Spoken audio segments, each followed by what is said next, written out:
Dr. Greer met en garde les gens qui savent à propos de tout ça. Ils sont mieux de sortir de bonne foi très bientôt, car il y a un mouvement au travers du système, l'établissement d'une entité de loi qui s'en vient. Il ne peut pas mentionner de nom à ce moment, mais ces gens vont être interrogés et investigués. Il y a aussi une immunité pour ceux qui vont venir de bonne foi, mais venez pas mentir parce que vous allez vous retrouver en dedans. Bienvenue dans la 5e partie de mon résumé du podcast de Jesse Michael et de Dr. Stephen Greer. Dr. Greer nous explique qu'un des mauvais joueurs, c'est Raytheon de RTX Corporation. C'est un contracteur majeur de la défense américaine. C'est une des têtes des mauvais joueurs, ainsi que Northrop Grumman, Lockheed Martin, Skunkworks, puis beaucoup d'autres. D'entre autres, moi je dirais qu'il y a des compagnies au Canada. Monsieur Charles Sirois, vous avez rien à dire avec Northstar? Les compagnies comme CSMC qui font du space mining.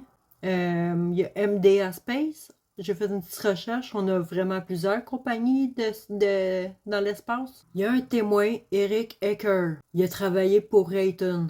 Ils ont installé un système de détecteur de neutrinos 1 kilomètre en dessous de la glace en Alaska, je crois. Ce serait eux qui seraient responsables du tremblement de terre de Christchurch en Nouvelle-Zélande en 2011. Quand ils ont mis l'appareil en marche, ils ne savaient pas s'il y avait la bonne fréquence. C'est autant un système actif que passif.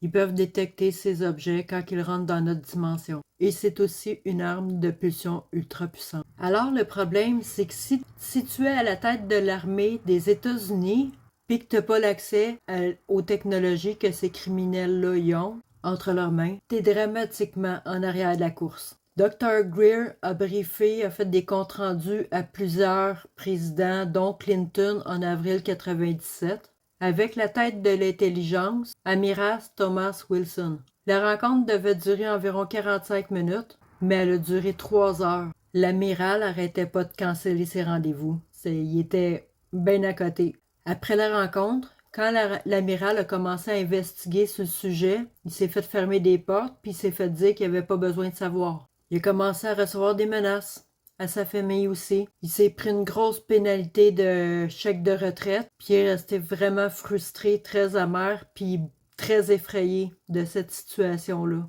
Dr. Greer appelle ça le PTSD de divulgation. C'est carrément une crise existentielle de la Constitution. C'est pire que toutes les crises que nous connaissons. Et personne ne fait rien pour arrêter ça. C'est la mafia sur des stéroïdes. Puis ils ont toutes les technologies pour faire de ta vie un enfer. Quelques jours après la rencontre, un des agents d'investigation qui était chargé, responsable d'enquêter sur ce sujet-là, il s'est retrouvé avec 2 avions Black Hawk par-dessus sa maison. Non marqués, aucun plan de vol, rien. Ils ont fait shaker sa maison par la force des moteurs des avions avec ses 4 enfants à l'intérieur. Puis par la fenêtre, il voyait qu'il y avait un homme qui le regardait en train de le menacer. Quand tu diffuses des demi-vérités, t'es à l'abri. Mais quand tu t'approches de la vérité, comme cet homme, ça devient très dangereux.